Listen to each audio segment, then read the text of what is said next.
Chapter 10. Oliver and Theo on their own. Oliver. I've walked with you here, been at it for years, hoping you might find the way out of your secluding stillness. We've gone through the woods, through fields. We've walked all over Maryland and hiked the Grand Canyon and the coast out west. Once we spent June and July in Mexico and Central America with my good friends, Rain and Humidity. And, of course, often we have made our way up the New York autumn hills, only later to descend in deep accordance with the winter snow, large flakes flirting with my skin, me leaving prints upon the fresh white world. And now, April again. Early spring. Snow has melted. Here we both have the chance to attend to the inherent wisdom of the world. Take a look. Give it your time. Mud grows out of the land, fresh on my shoes. The world's alive with mud. It's mud luscious, my father used to say. There are early season wildflowers riding the light breeze, and children off in the distance. If I listen closely, I hear them playing. Flowers, children, what's the difference? The children I don't see, and the flowers, well, they don't know I'm even watching, but when they look up, we see each other. It's one of the greatest pleasures in the world, both to see a flower and for a flower to be seen. Their wishes are blue whoops and lusty yellow flashes in the thick morning dew. It's a classroom of flowers, but I'm no teacher, and I do not know their names. But you, Theo, your name stays with me. My thoughts once more move with you, and my feet are soaking wet. 2 days ago, early like this, we walked beside the stream, rushing as it did with spring rains. That was Wednesday. The outside world, like water, sparkled past. It sparkled present. It sparkled clear into the future. And the pebbles in the creek bed spoke in multicolored voices of their hopes and dreams. It was a positive experience near the water, as the enemies of your progress seemed to be loosening their ties to you. I paused by the cottonwood, where I could reflect on our time together. It's been almost 58 years since you took your life. There at the cottonwood, you got off my shoulders. It was no burden. Don't ever think that my time with you has ever been time poorly spent. The pleasure is all mine. Watching the waning moon in the morning sky, I said, "We have taken many steps in the right direction." You said nothing then. You say nothing now. Let's head up the West Hill. Such a good view from up there. I've been thinking. There was that first summer when I was 14, a few months after you died. Not much of a story, but I remember it well. We rode my bike to the outskirts of town and laid it in the weeds near Freeman's shed. Colton Freeman, the bird watcher. Used to call him Free Bird when you were alive, as if that song meant something to you. You and I then walked the remaining half-mile, because at that slower pace I could pay better attention to your despair and, according to you, to the minuteness of your human worth. Paying attention was the least I could do. I was no master of it, not at 14.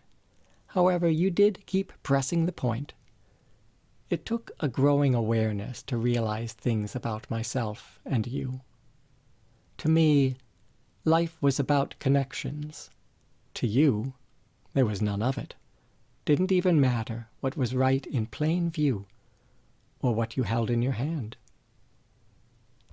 Back then, you had just begun to take over my inner life, some of it, not all, but you'd found a niche up near the front door.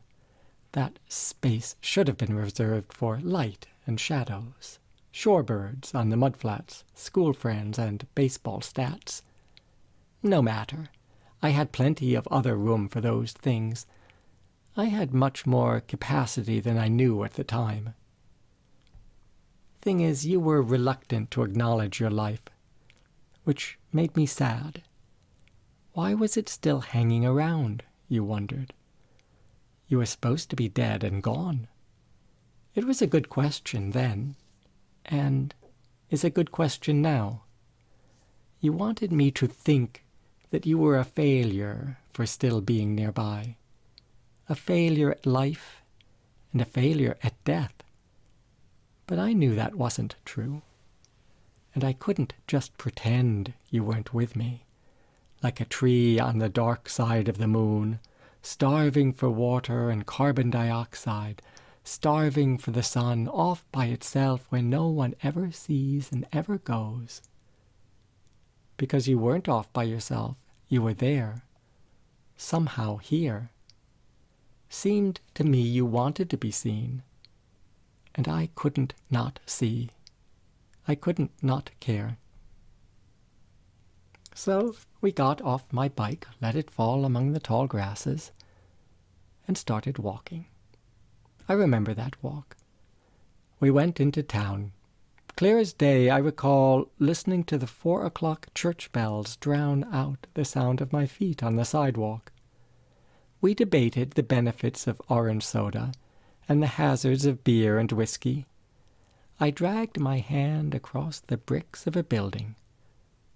We saw the explosion of late sun above the roof of the Blue Market. That's where I was going, and in I went to buy flour and eggs for my mother, the baker. There was a specific heaviness to the groceries as I put them on the counter. Flour, thud. Eggs, a lesser thud. Then the lightness of the bills as I paid. Shelley's mom at the register took my money. She looked me in the eyes and said, "I'm sorry, Oliver. I'm so sorry. It had to be just terrible for you." I must have said something to make her think I agreed, that it had been a terrible thing to find you hanging in your room, but that I was okay. Really, I was.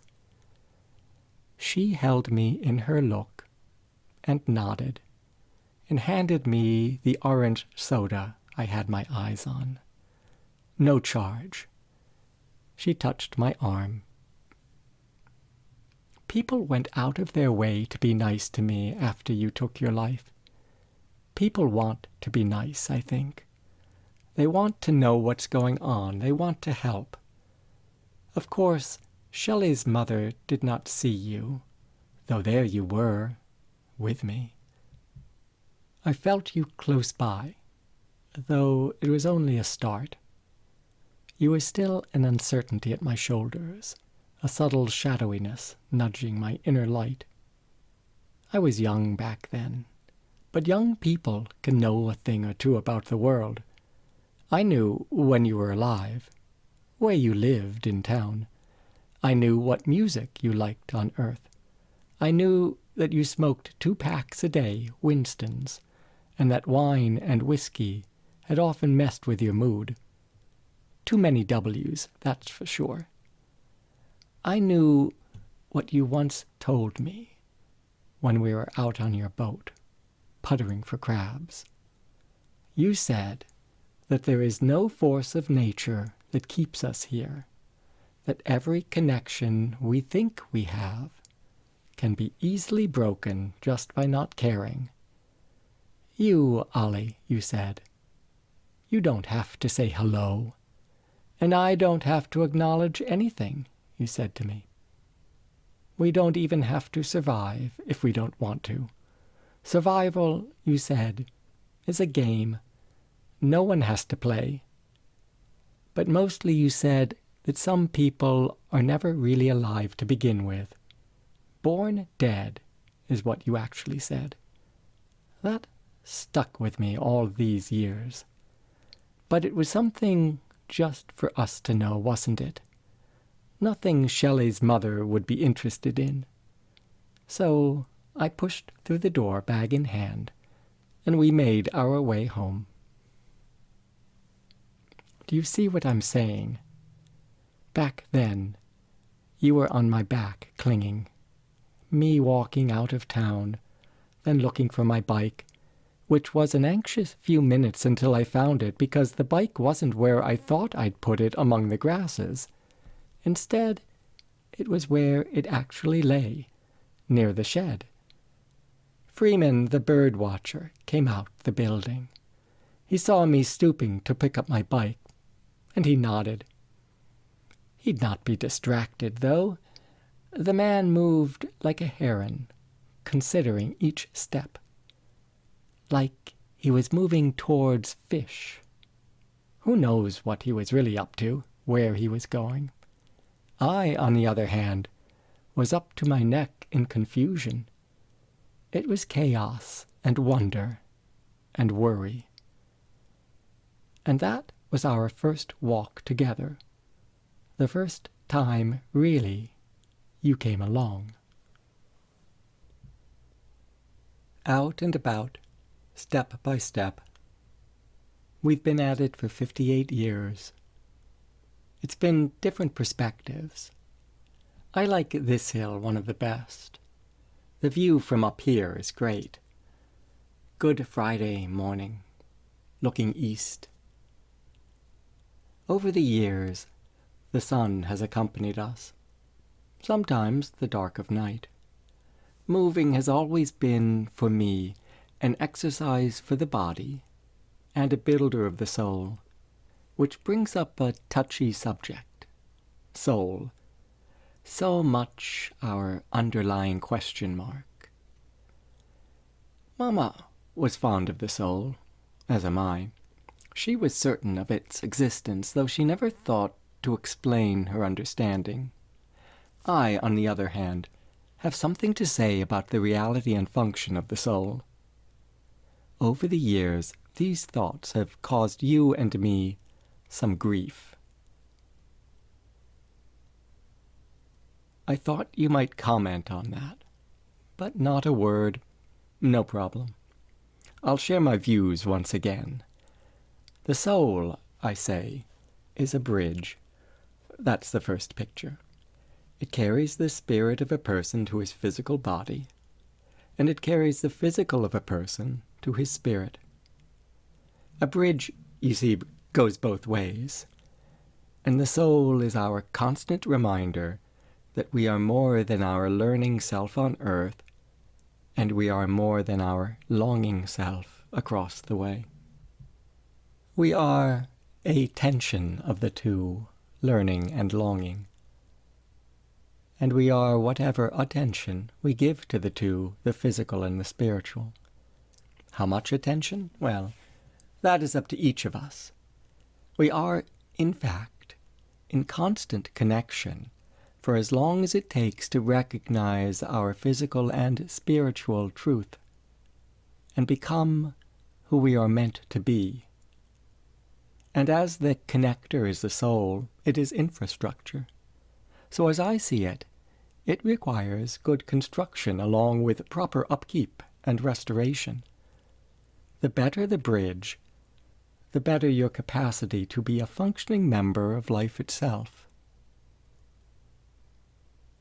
And still, nothing to say.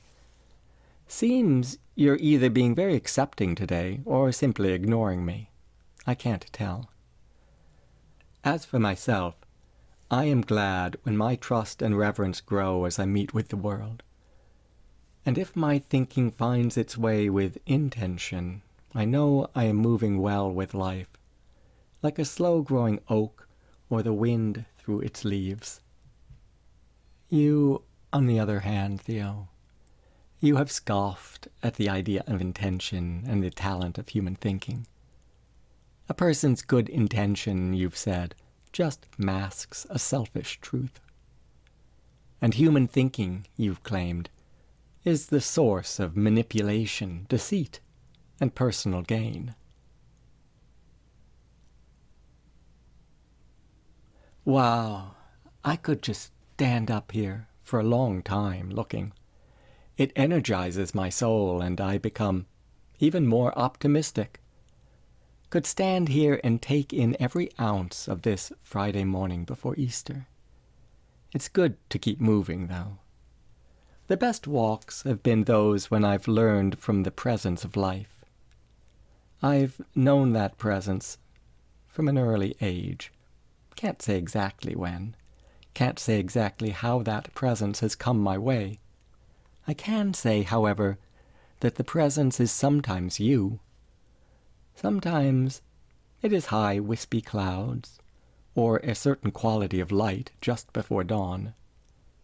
It is faces on the city bus, a hand resting on the edge of a bench, the voices of children playing at the playground. It is laughter I hear. It is falling. It is hurting. Yes, sometimes the presence of life is lots of pain and human suffering, because there's plenty of that. Hard not to see suffering. But then, if lucky, you can spot transformation and human joy, because transformation and joy are real as well. For me, the best walks are those when my thoughts are wide and access to everything comes easy. And the worst walks are those when either I or the world around is self-contained and unreadable, unreachable. Like you at the moment. It's as if your space is confined to a period at the end of the story. And all that remains is the nothing to come. Theo, that is not you. I will not be here forever to say this, you know. I want to be clear. I want to be clear about that. So you will hear. I will not be here like this. I will not be Oliver forever. And you do not want to be there forever, not attending, reaching no words, and reaching no worlds. Well, it is something to think about. Good morning, sun, just above the hill. An early riser whose soul is light. That light is a bridge. Yes is the sun, and in the light of this, yes, live. And I know at times it can be too much sun, too much optimism all at once, too much heat in the summer, too little shade when you're in the middle of nowhere, when still the sun persists with its untiring word, coming at you positive, urging you on. To this way of the sun you have responded. You have objected to my love of light. I don't have to look at it, Oliver. You call it a being. I call it an irritation. It makes no difference to the complete indifference of the world. When those are your words, you are small and solitary. No wind to make ripples, no why to make you even the tiniest bit wiser. When dismissiveness is your answer to existence, you keep to yourself, a bear in winter, blanketed like the hills and valleys under unshovelable snow. You are then incurable of despair, and I am desperate to make a difference. And, Oliver, you say to me when your words are weak like that, don't take it personally. I am not you.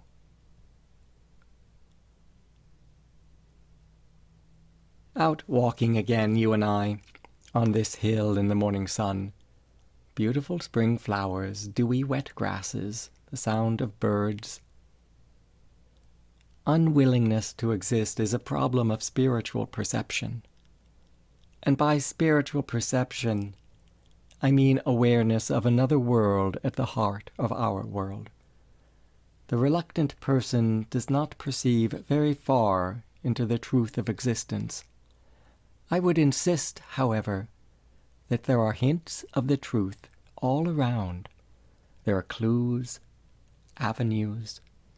Of course, a person only sees what he sees.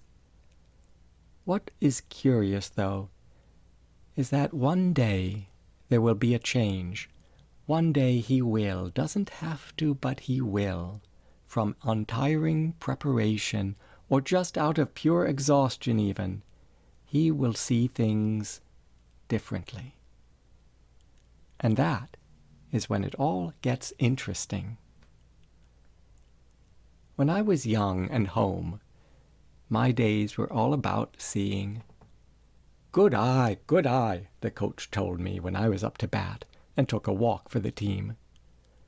There were times I took up with the moon, and days I watched water from a tap run into a bucket, filling what was empty with a drinkable liquid.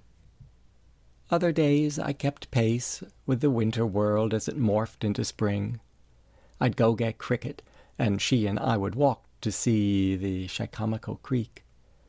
Now no longer ice, the creek lapped upon the muddy shore, and we counted waves, tossing twigs and pebbles.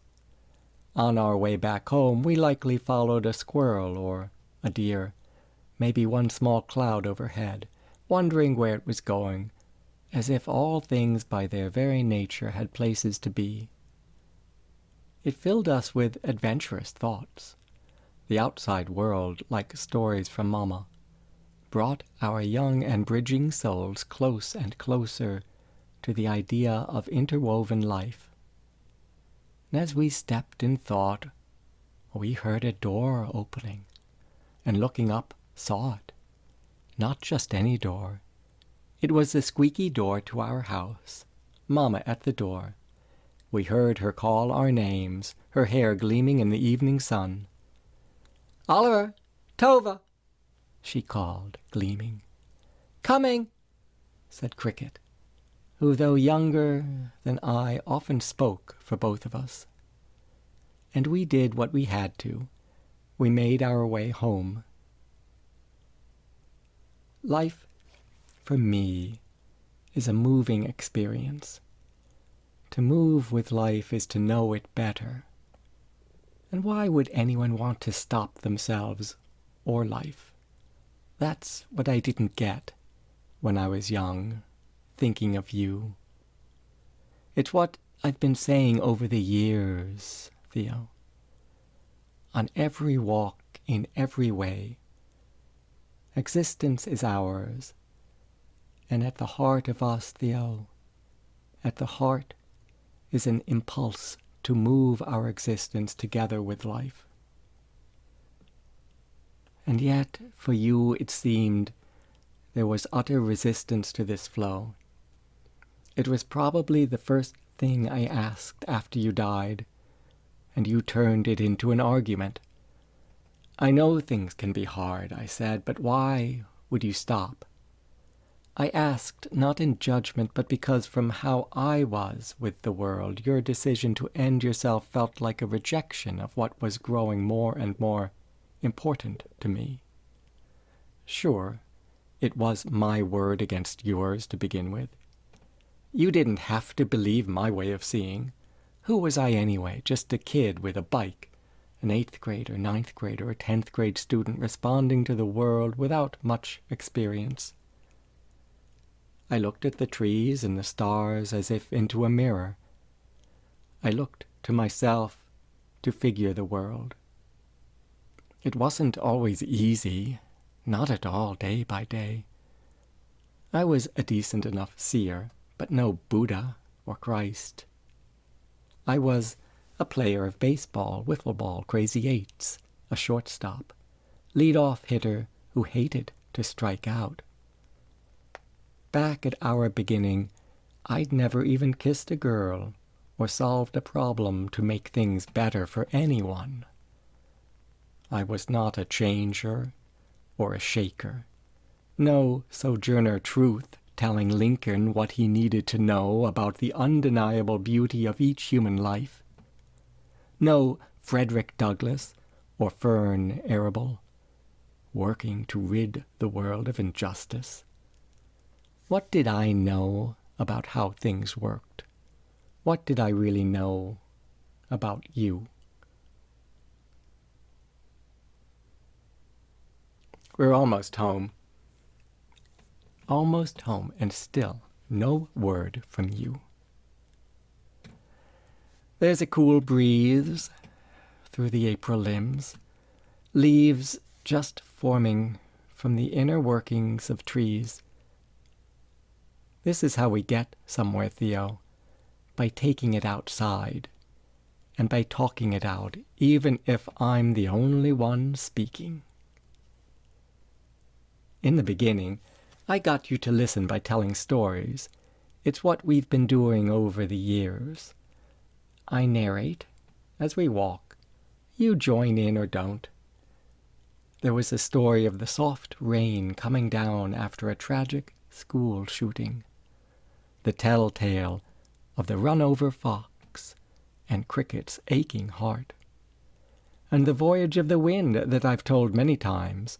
Wind through the trees, over hills, down the road, picking up bits and pieces, scattering scraps of information in plastic bags as it goes. I often throw in jokes to lighten the mood. Come on, Theo, here's another. Why couldn't I go to your 8 a.m. funeral? Because I wasn't a morning person. I'd really like to hear you laugh. Then I know you are listening. Laughter like a gleam on the leaves, a bright bit of wind, something with joy.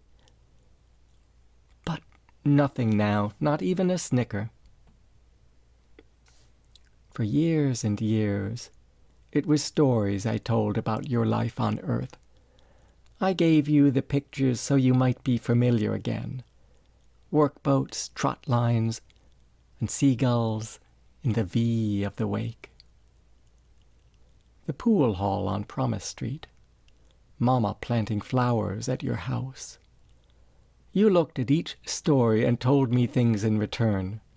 Once you said how you used to water those flowers your sister had planted. Well, that was a very short story. And once, I remember it, you told of running aground in the little chop tank. Had to wait for the rising tide to free you. Remember? While you waited, you listened to Schubert, drank your beer, hid from the sun. Soon enough, the water came in, and you were rescued. Yesterday, I asked Indaba Ali to make a painting of our walks. What walks? He asked. Theo and me, I told him. I don't get it, said Ali, because, well, he had not been following the story. He'd been off doing other things with his life. 41 years old, the past 20 away from his childhood home in Maryland. Been living in Los Angeles, Philadelphia, Chicago. Been married for 12 years now to Naomi, the beekeeper's daughter. Some state senator bought 2 of his paintings. Was interviewed on NPR. Been written about in the Washington Post. Been teaching art in prisons and in parks to the homeless. A program he calls Brushes with the Life. Well, Ali's been a busy person, that's all I'm saying. So I had to bring him up to speed on what's been happening with me over the years. Of course, he knew a lot about us already. He had overheard Cricket and me talking. He knew how his grandfather had killed himself driving into a tree back in the day. How you, had hanged yourself in your bedroom, how I found you just before I turned 14, and on your birthday, no less. But he did not know much about our walks. When you say walks, you mean outside? Usually. Sometimes it's not outside. It's an imaginary walk. Well, I don't mean to be vague. Well, it's just he's dead. I see what you're getting at. I don't mean to doubt you, Uncle O. No, it's good to question things. Yeah, well, I don't walk with ghosts much. Oh, he isn't a ghost, Ali. Well, he's not a living person. That's debatable. Theo's kept his presence with me ever since his death. Don't think ghost, though. Think more how when we hang up, and still we're with each other in thought. Well, that's memory. Memory has a role to play, I said. But presence is now. It's being 100% current. Is he with you now? Now? No. He does like to walk, though. When we walk, it's a meditation on getting somewhere new. A meditation. So it's like it's all inside you. We talk it out as we walk, I said. There was some silence, which I waited through. A bird flew past my window, a brown finch, maybe. Though it could have been a wren. Sorry, I paint best when I'm part of the story. Ali is like his mother. He wants to understand the big picture. To my way of seeing, the world has open arms. Every question is okay. Every dispute or doubt is welcome. It is your perspective I'm interested in, I said into the phone. I'll spend some time with it, see what comes. I'm thinking a watercolor, something full of light. That works for me, said Ali. I'm seeing clouds. Well, I am on cloud 9. Ha ha. Clouds are expressive beings, I said. Cloud beings, yes, said Ali. By his tone, I could tell he liked the thought of doing the painting. I see our walks as metaphors, I said. You said meditations. Metaphors, too. Walking metaphors. It's the title of a short piece I'm working on. Well, I've completed it. Okay, he said. I'll send it to you. You can paint something to show up the words. I won't do that. Well, I mean, paint what you see. I like your perspective. Thanks, said Ali. Moving as a metaphor for getting on with life, that's what I mean. Getting on? Well, you could also say being on the same page with it, I suggested. Your Uncle Theo wasn't on the same page with life, said Ali. No.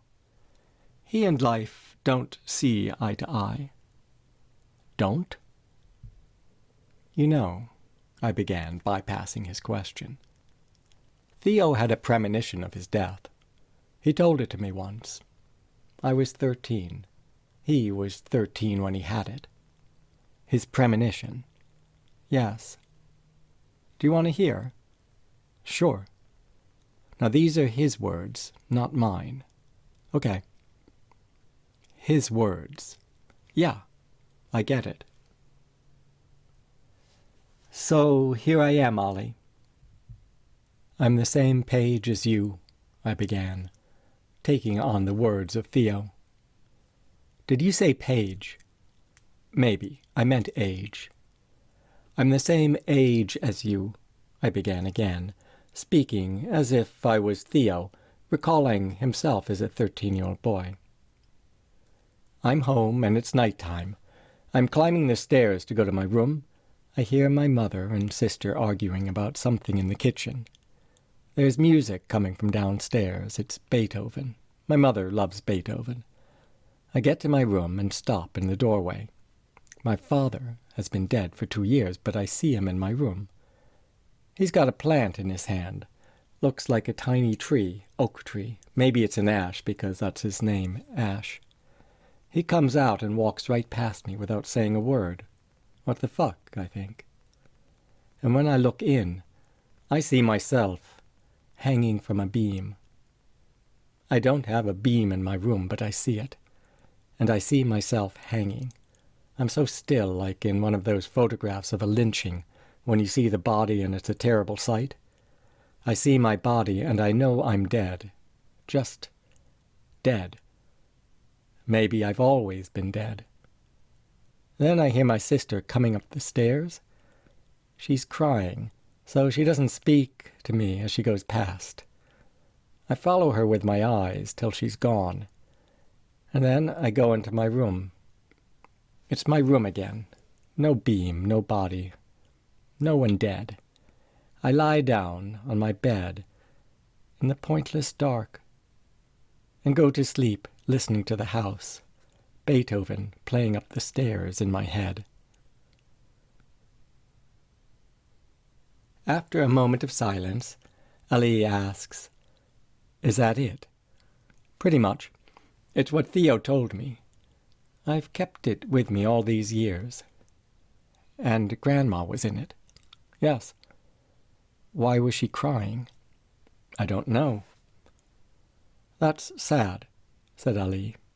"It is," I said. So the question to myself, did he have a real premonition of his death, or did he allow some vision to become reality? "I don't know." "Neither do I said. "But we've talked about it on our walks." "You and Theo?" "Yes." "How do you talk with him? I mean, if he's dead?" "Well, like I said, his presence is a reality. It's as actual as the floor you're standing on." "Well, I'm sitting on a stool." "Well, it's as actual as a stool, then," I corrected. "You can talk with anyone who is there, Ali." "Sometimes Theo has something to say, if I know where to find those words. He just needs space to figure things out. I don't mind helping him find the space he needs. We got along well when he was on Earth. We get along still." "Okay," said Ali. "I like that you said he needs space." "Well, it's why we go for walks.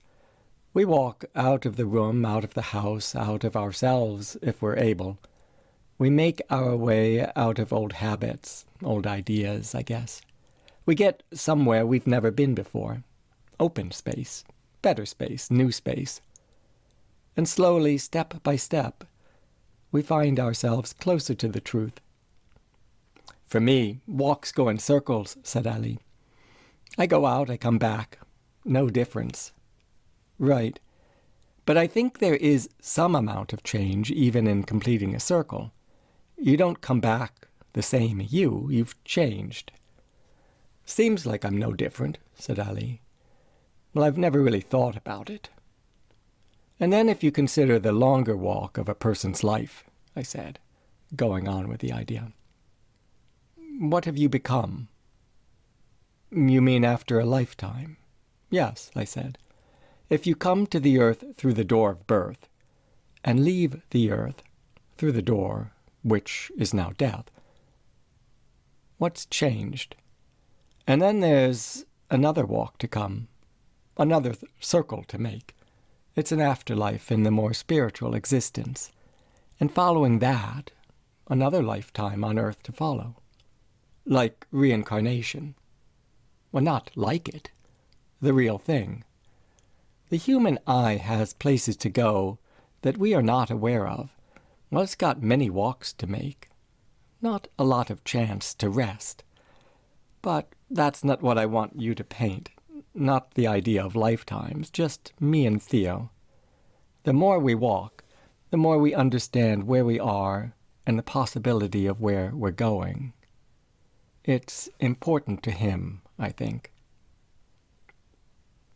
I heard quiet at the other end. I did not intend for the phone call to go like this, into the measure and meaning of human existence. Ali is just so talented, such a good painter, that's all I meant to say. I'll pay you, of course, I said. No, you won't. Yes, I will. I don't want you to pay me. Artists need to eat. Naomi needs stuff. I eat, he said. And Naomi hates clutter. She's made me throw out all my old shirts and papers from college. I like old shirts, I said. But you still need money for new shirts. And even if you are eating well, maybe you'd rather be eating foie gras and Alba white truffles, brown-lipped abalone. I don't know what any of that is, said Ali. It's true. He keeps it simple. Ali's a vegetarian like his mother. Cricket stopped eating meat when she was 5, thanks in a large part to Wilbur of Charlotte's Web. Though she did eat fish when pregnant with Indaba Ali, I think. As it worked out, he is allergic to seafood. It just goes to show you. Goes to show me. I don't see it, Oliver. I don't see what this painting is all about. Theo just appeared on our walk. It's an expression, I say. The painting's not done. I screwed up your childhood, said Theo. You didn't screw up anything. Me dead, hanging in that room. You standing, looking in. You keep looking. What do you see in the past that's so important? Maybe if you would acknowledge your death, Theo. Almost 60 years. You don't change. I see what I see, Oliver. A flawed system. See what I see, Theo. Flowers. Down the hill toward the road. Perfect imperfections. Beautiful just as they are. Pay attention to that. I heard your conversation on the phone. No, you interrupted. Listen, Ollie. I'm sorry for everything. It's okay, Theo. No, you have to hear me. I really am. I didn't mean any of it. I know, Theo, it's okay. Do you want to hear how the conversation ended? Go ahead, then. Yesterday, I asked Indaba Ali to make a painting of our walks. I'm going to pay you, I said to my nephew as we spoke on the phone. That's all there is to it. We'll see, said Ali. But thanks, Uncle O.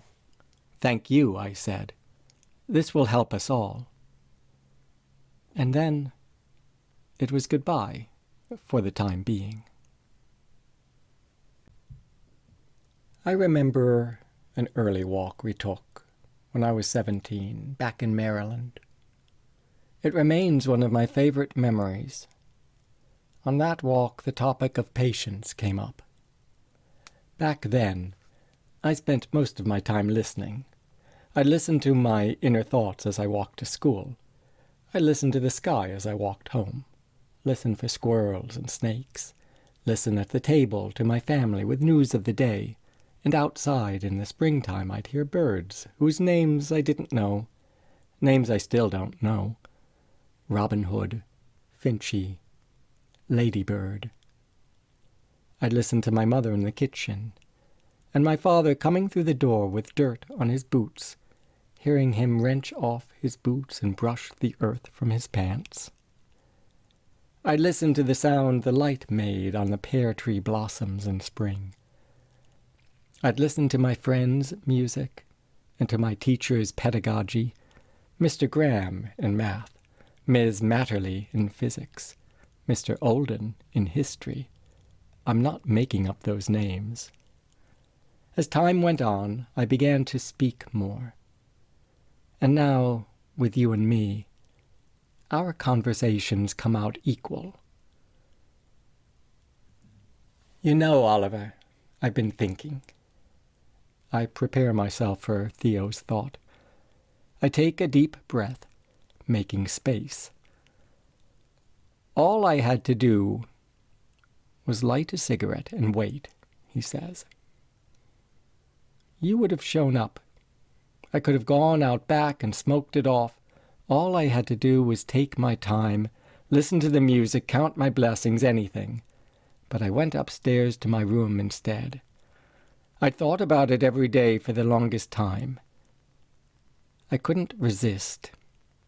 Just seemed like such a relief.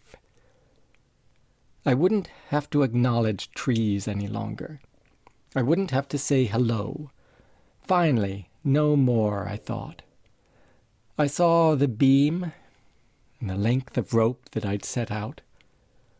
It was a real beam and a real rope, and my clothes were neatly folded on the bed. I'd done that earlier.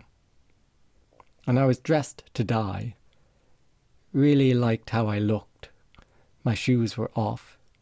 My feet were bare. But still, I didn't have to go through with it. All I had to do was go back down, go outside, and wait. But I couldn't wait. Not anymore. I was already done, far and away in the fuck of it. I was dead to begin with, living dead. My premonition was real, just had to take away the facade to stay true to myself. And it only took a minute. I put the rope around my neck, only a minute. Let go, and look. The body vanishes. No matter what I do to see it, I do not see it. You want me to see it. I don't. You did, though. You came and saw what I'd done. And I saw you. I see you seeing me now. You were not late. I was way too early. I never should have been. I don't like to argue. I like to walk. I like to move forward with things. I'm almost 72, and where have the two of us gotten in all these years? This morning, before I went out, the sun hinted at my window. We have an agreement, the sun and I. I put up no curtains, and the sun does not barge in. The first light eased into my room, speaking in the cheerful way it always does. I am happy to be alive with the light as a friend. I don't know how it feels about the relationship, though I think there is mutual benefit. The thing about the sun and other spiritual beings, they need us as much as we need them. Still, I know that I am but one grain of sand in the sun's infinite attention, and it has many more days with the earth than I. There will be a day in the near future when I, Oliver Birch, am simply not here. "Are you speaking about your death?" asks Theo. "I am. Didn't know you had it in you. When I was alive, I saw my death. I was looking into my room." "I know, Theo. You told me." "Death was coming to get me." "Well, you can't avoid death, but it doesn't define you. I saw my funeral, too. It was sunny, way too sunny. Saw you there. My sister. Your sister. I don't remember names. I don't remember my mother. Grandma Nell was there, Theo. You know, she lived to be 94. We all stood under the willow tree after you died, placing your ashes in the ground. Grandma Nell held Mama's hand. 94. Amazing. It bothers me, Oliver. The sun. Didn't want it there. What business was I of the sun? Always beating, raving, making things insufferable. I could hardly breathe with that sunny mess. It was suffocating to be alive. With Theo, it's best to listen, to not always comment, not interrupt. Give him, "I said I suffocated." I know. I thought you weren't paying attention. I am, though. It should have rained at my funeral, but the sun, it had to have its way. The sun was like a parasite. I carried heat like a burden. A bird. Fucking burn's what I mean. Pain that didn't go away, what the fuck? Sometimes I have the wish.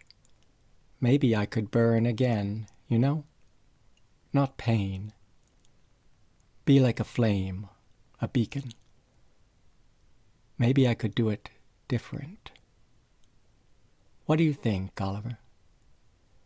You know what I think, Theo. I think yes. Doesn't matter. It's just I wonder, could there be a next time? Could even be a kinder sun, not such a parasite. It wouldn't take me the way it did. Who took you? I'm talking about the sun, Oliver. You never listen. The sun didn't take you, Theo. You know that. No one can take you. You remain. Easy for you to say, Oliver. You've got rapport. You've got a knack for getting along in the world. Like the bear, I said, remembering one of Mama's favorite stories. What bear? What bear is that? Look, Theo, we've been doing this since so long ago. I found you on your birthday. It'll have been 58 years a week from now. Why am I so weak, Oliver? Your birthday in a week, I said. 58 what? Years, Theo. What do years have to do with me? 1943. What's that even mean? The year you were born, Theo. It was on your birthday when you hanged yourself. Why would you tell me that? I've told you before, many times. Why would I have done such a thing? You had your reasons, Theo. Good, bad. It doesn't really matter. You've got to see it again for yourself. Try to re-see it. I don't see anything, Ollie. Look at what I see, then. Over the years, I've seen a change. It's simple things, like what you just said. Why would I have ever done such a thing? Steps you've taken. A positive shift, a sense of forgiveness. Forgiveness? No. It's not possible to forgive me. But you just did a little for yourself. A mistake, I'm sure. Forgiveness is never a mistake, it's the opposite. It allows you to throw off whatever baggage weighs you down. It's springtime for the heart, a fresh start given by life. I don't deserve it. When we mess up, life forgives us, Theo. Why would it not? You can't be stuck in blame and guilt forever. What good does that do to the being of life? What being of life? It's a way to look at it, Theo. I think it is an important thing for every human being to see. Life is a wishful, compassionate being, a being with consciousness and the ability to change. We each participate in life, same as you and I participate in one another. Easy for a bear like you, Oliver. Me, I don't participate. I avoid. You think everything has been determined for you. It hasn't. You are ongoing creation, like flowers if you could see them, like archangels at your back. Years ago I told my mother this. You were with me, out in the marsh, a dusting of spring snow on the ground. We were alone, you and I, and Mama was home in bed, weak and sick, about to leave the earth, but I spoke to her then. I said, we never stop participating in life, not even after death. You heard me. You have to remember. It was just before she died. Who died? Your sister, Theo. She was 72, almost my age now.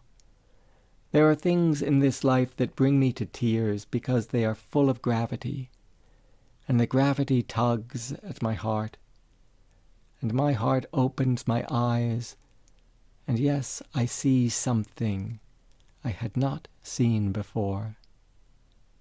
But also tears fall because there is sadness in things. The eyes and the heart are very much connected. True, Oliver, so very unconnected. Very much connected, Theo. I see, I know, I love. And Mama, her face still looked rosy and young back then. Theo, does it tug at your heart that you missed it? You missed out on her. She was always a beautiful woman, like cricket. I wish you could see her the way I do. There was a day, a while back, before she died. Mama and I walked down to the water and stood there.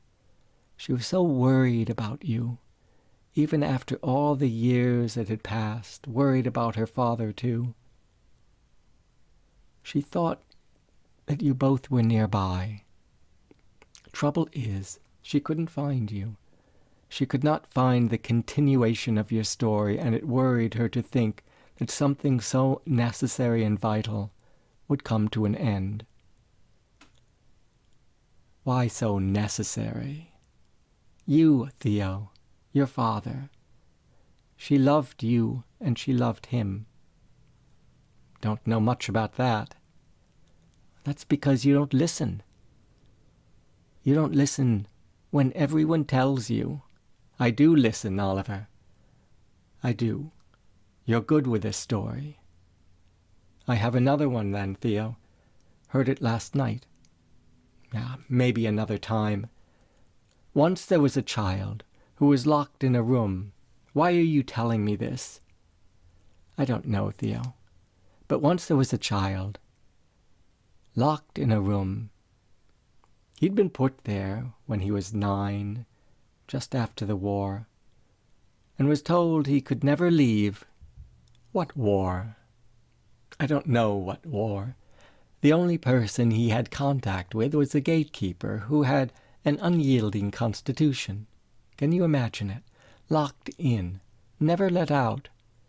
Always he would ask, "Can you let me go? Can I get out of here, please?" And always he would hear cryptically from the gatekeeper, "Your questions are my questions too. We guard the gate together, you from your side, me from mine." And how sad it all was to be locked inside. Lost were the days when the boy could walk into town with the gentle sun on his back. Lost were the nights he could go outside and look at the stars. Lost were the visits to the shore with his sister, where the two of them could watch the sailboats. How they had loved those boats with their blue and white sails. The boy and his sister had dreamed about going where those boats were going.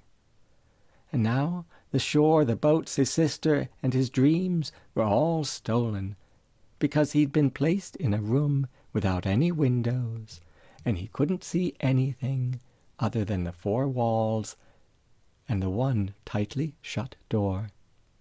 He could not share his time with anyone but the nasty gatekeeper, and he didn't even want to share anything with that ugly mug, who was the worst person ever to keep him trapped, for no good reason.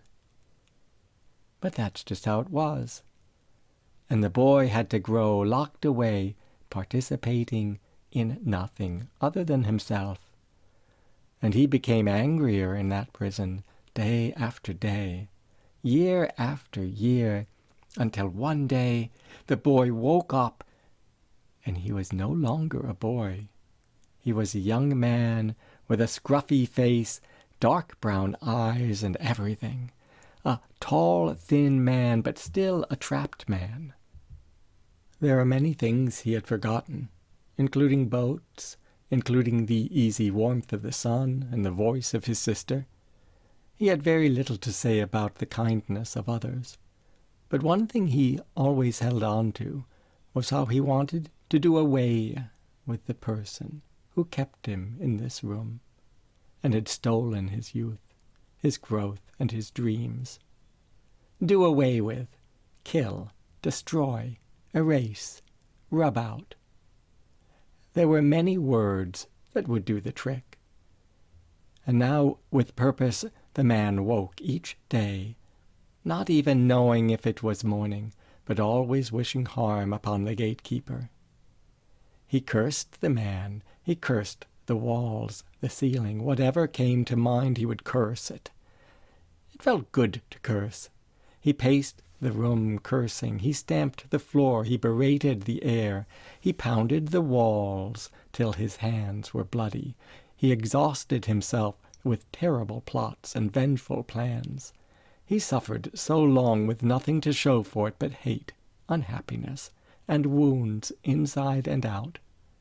His diet was hostility for breakfast, bitterness for lunch, ill will for dinner.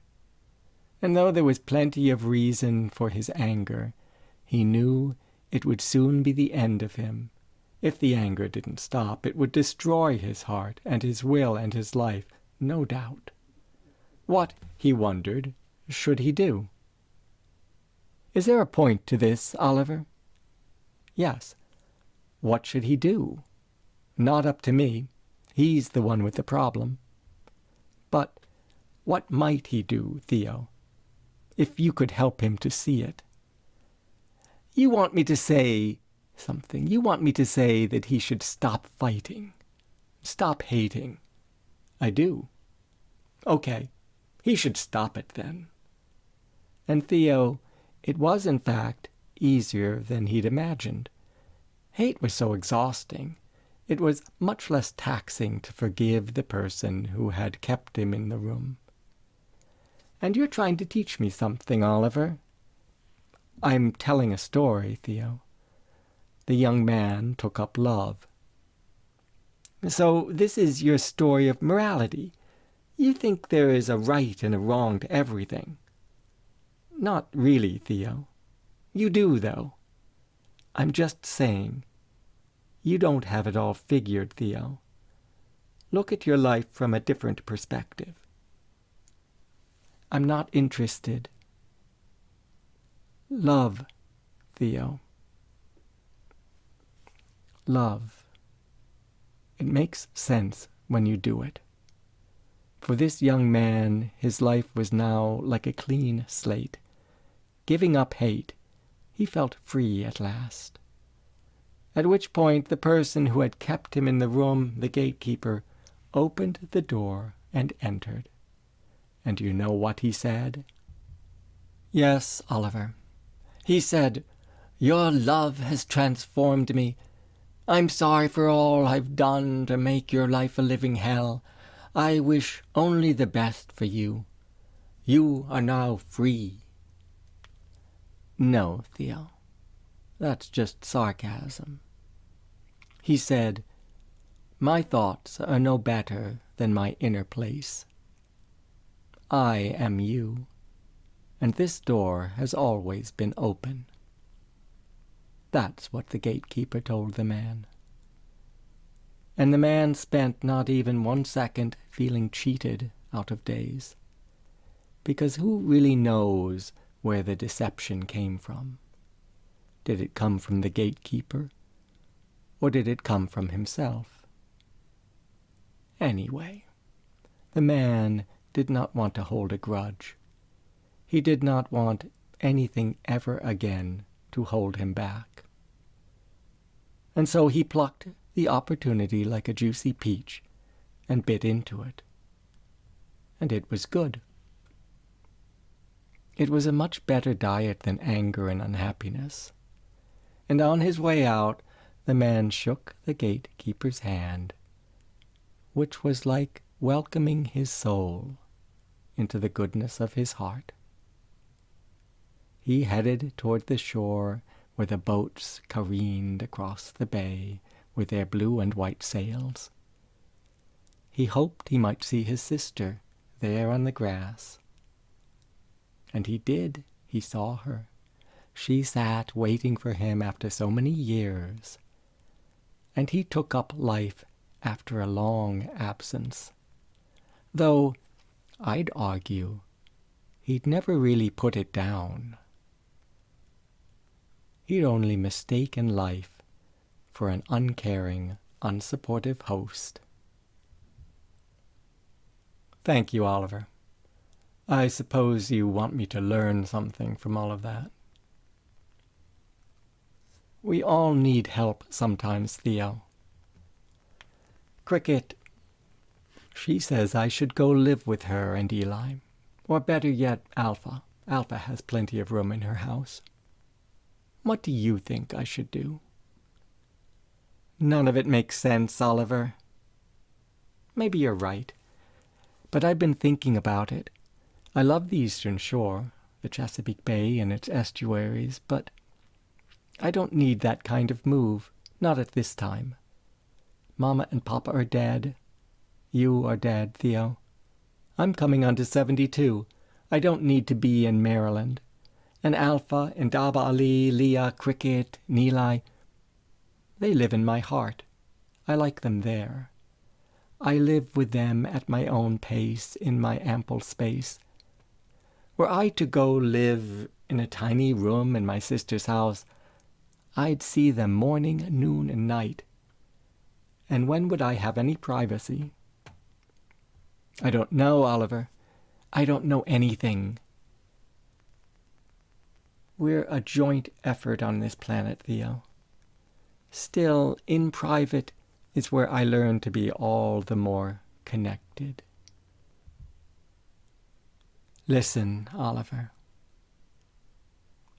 I'm sorry. I'm sorry for interrupting you when you were telling me about Ali and his painting. Not a problem, Theo. It will be good to see what he makes of us with his art. So you're not moving to Maryland? As I see it, you've got to give yourself plenty of room to prepare for the next move. And here, for me, is where I do that work.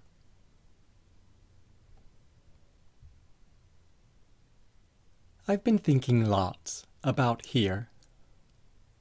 Here is where I love the best. I am famous among the sugar maples upstate. The trees woke a while back, one in my yard and hundreds on Jennifer Rico's 24 acres next door.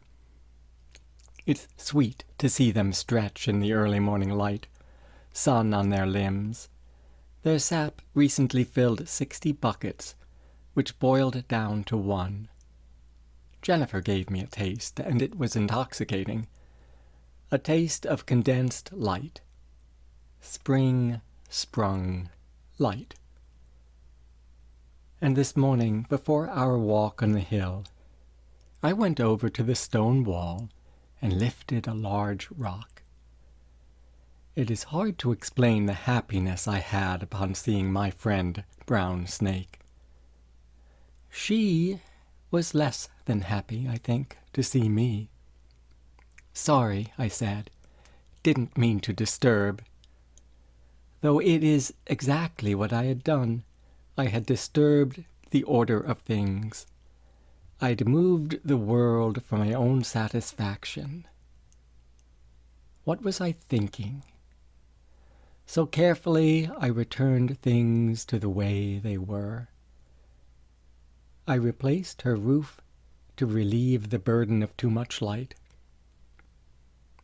We each need to live as only we ourselves can, one step at a time, aligning ourselves as we go. It means the world to be here with you, Theo, looking across the fields.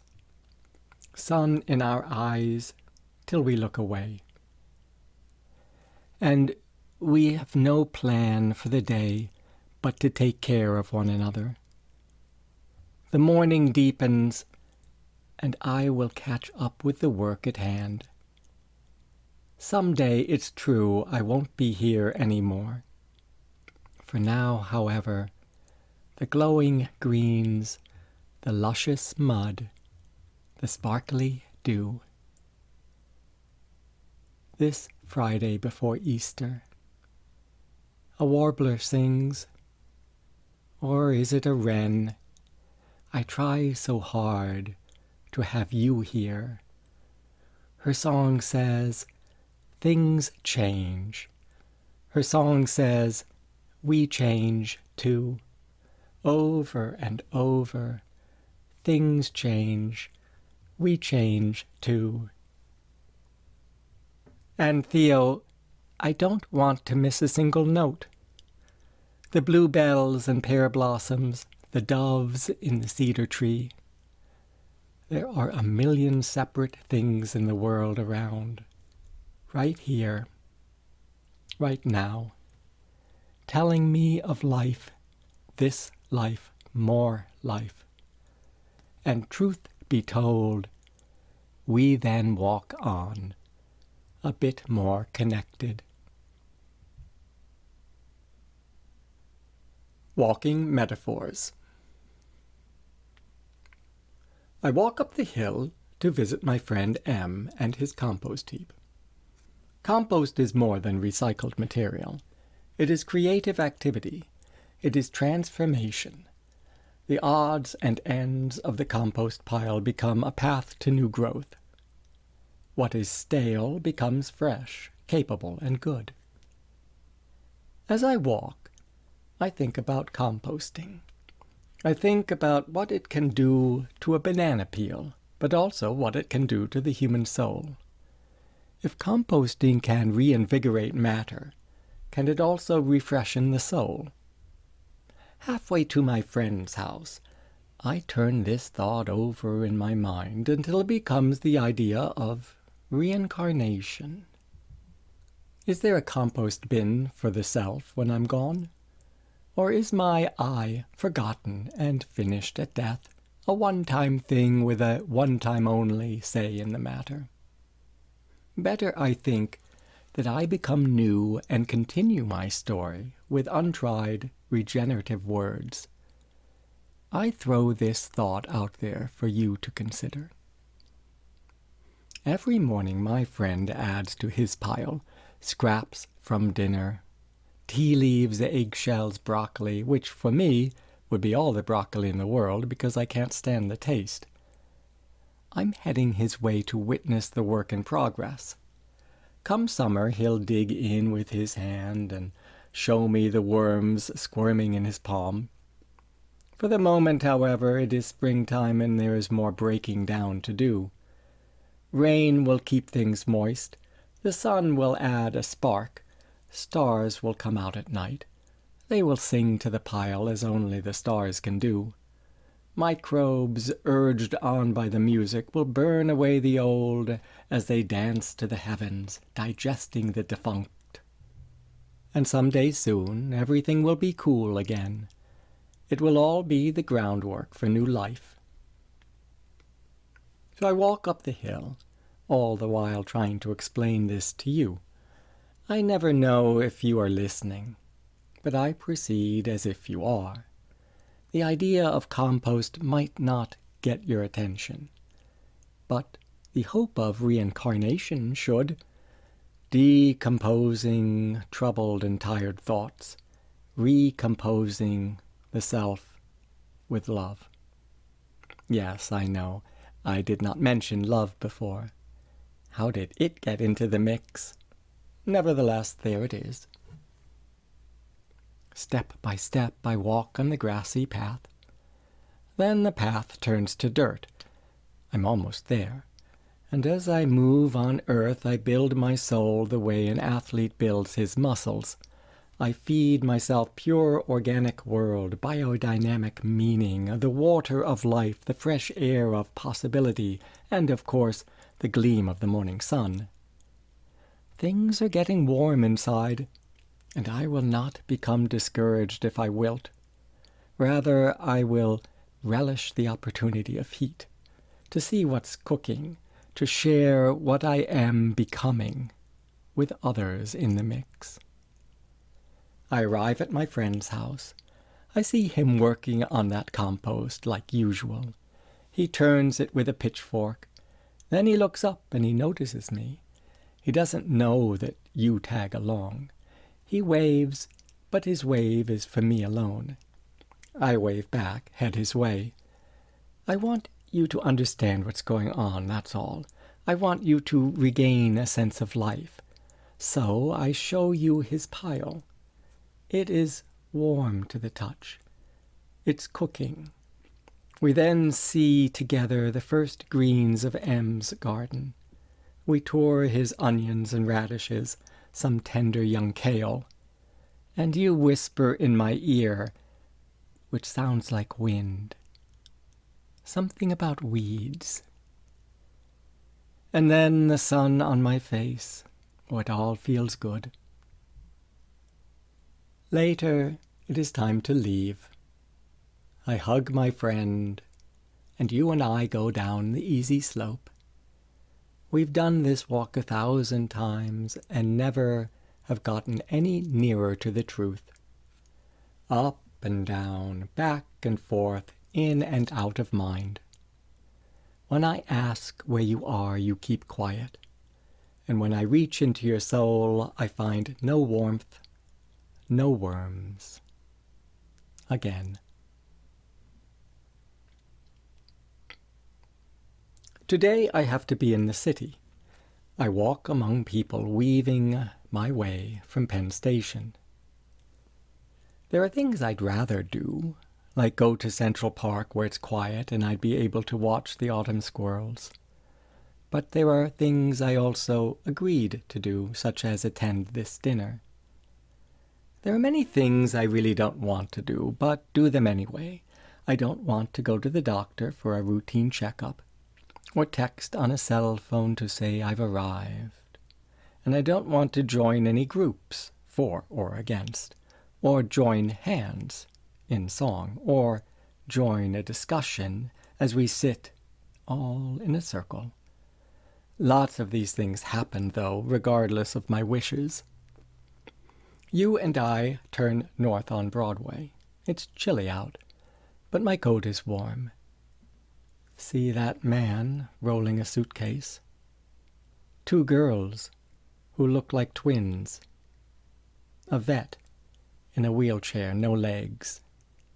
He looks me in the eye as we pass, and I feel like a voyeur witnessing his hardships as I, in my comfort, walk on.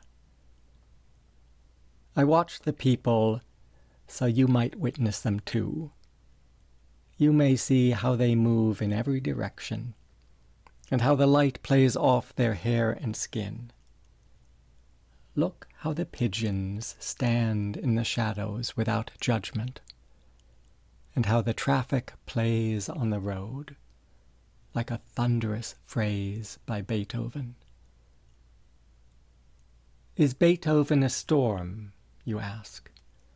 A composer, Theo, you know him.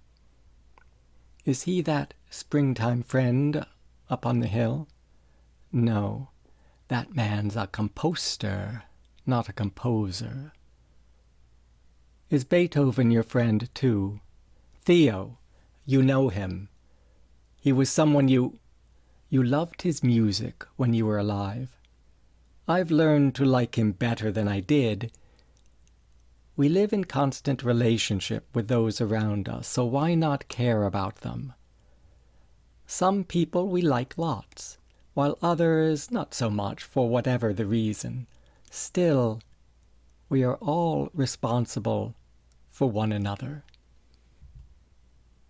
Composer, composter, says Theo as we walk.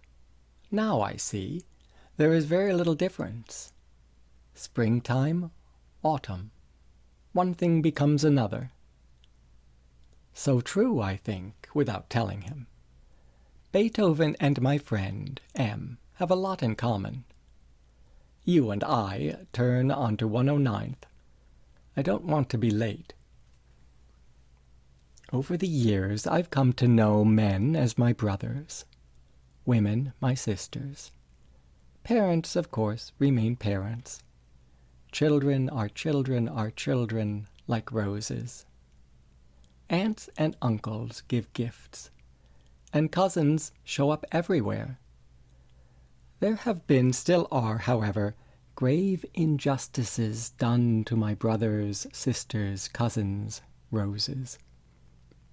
Out and out wrongs done to my aunts and uncles, to all my family, be they humans, plants, electrons, bees.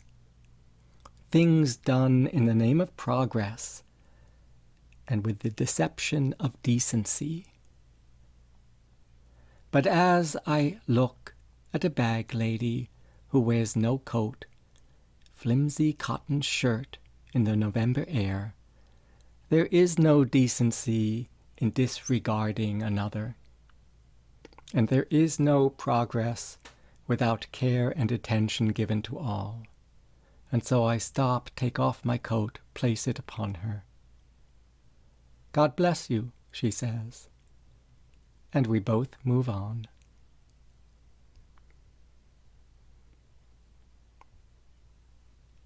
Curl and crash of waves. The shoreline is singing.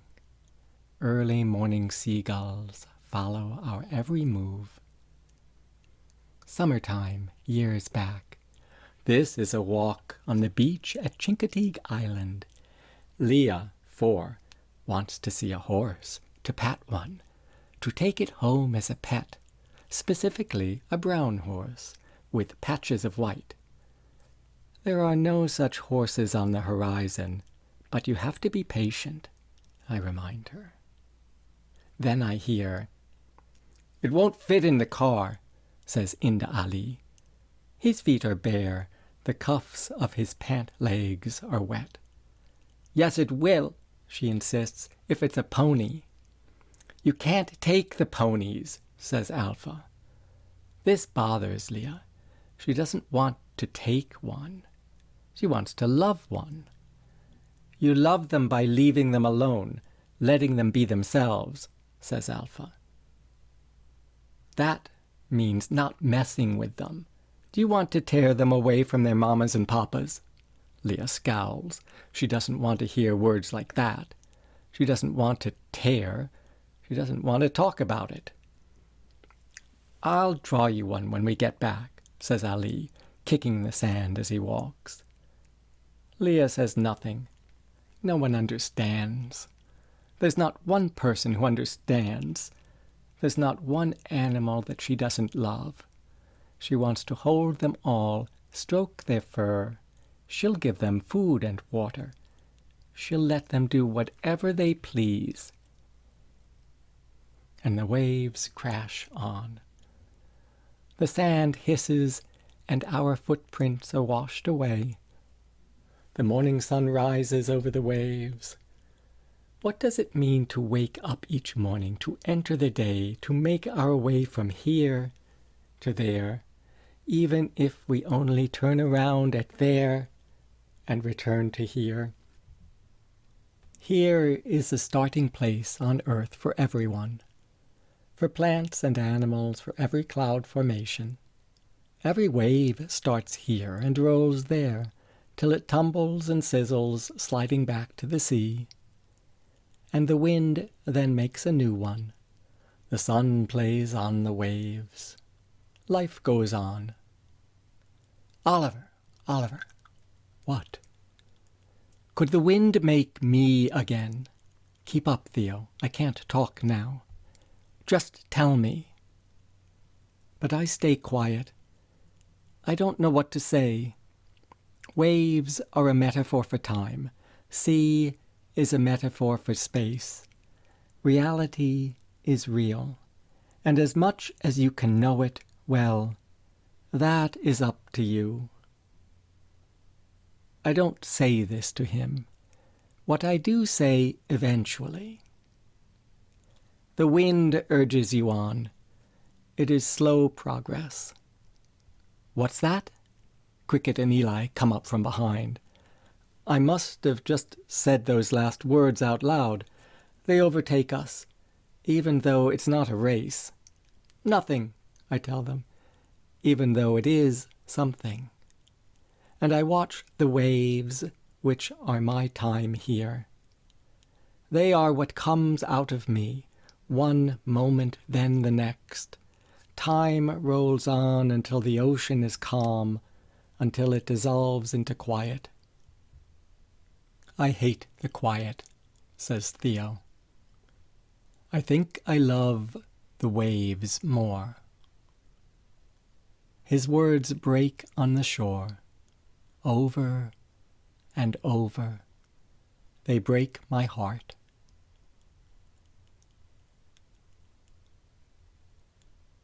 We get out of the car and walk to your house. I know that I am doing this. I just don't know what to think. You trail behind, like the tail of a kite. It is a troubling passage for Mama and me, a very heavy walk. It is a week after Easter, and Cricket is with us. We are here to clean up after your death. The morning sun eases upon the path to the door. It lessens our grief. It lightens our bodies. Our weight is sunlight even though we are sad. It's a beautiful weight from my way of seeing. I see what I see as a 13-year-old boy. I look at the sun, how it looks through the trees and how it drops patches of itself at my feet. I stare at the patchwork light without thinking. Left and right along the path are flowers. Then I look straight ahead to the front door. I'm not afraid of the door, not afraid of what will happen inside. I'm not afraid of you, of death, of ghosts, of anything. And neither is Cricket afraid, though she doesn't want anyone to talk about it. She doesn't want us to mention your death. She simply wants to do the work. She wants to go in and come out and to change the story. She's 11, which is a substance to make others rise. 11 is a substance that transforms things.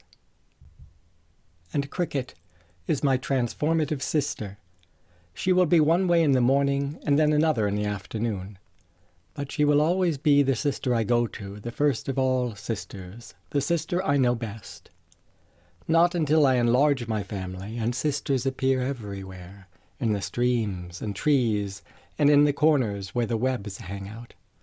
Not until then will I think there's anyone in the world to compare. But now is another thing. Now we are here to sweep the corners. We're here to remove the furniture and throw away bottles and trash. Now there's only my mother and my one sister Cricket. And neither of them even know that you are near. They don't know that you walk with us. And I don't tell them either. I don't tell them anything about you. I haven't told anyone about you, not even Papa, because it might not be true.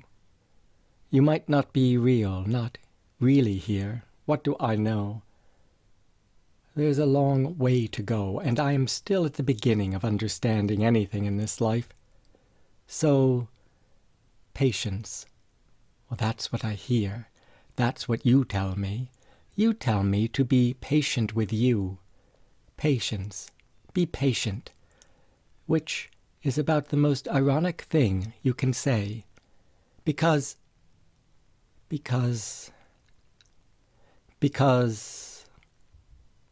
I listen to the patient word, the world, the way to the house my footsteps take. I listen to my mother opening the front door. She pushes the blue door in, and in it goes willingly. The door makes room. The room makes more room. There is no music playing. I stand still on the stoop, waiting for my next move. Patience, I think. A cat waiting for the mouse in the brush. A heron in the low marsh looking for the perfect fish. Me at home plate, the pitch coming my way and I in position, bat off my shoulder, elbow up, ready to step to the ball, ready to swing. We have come from our house, from 4 miles east. Today is the day we look around, we clean, we remember. Today is the day we begin really to feel the absence, to think about what is no longer here. But you are not gone, Theo. No way are you not here among us. I feel the light on my shoulders. I hear Mama just inside the house crying. She is crying because she is sad. Cricket hugs her tight to make things better. I don't move. I don't hug. I don't say a thing. I, impressionable in my youth, feel the affections and afflictions and wishfulness of everything. There is another world that has made itself known to me, and I will get there, slowly at first, and ever increasingly through my heart. So I enter the house, and little by little I see what is going on inside.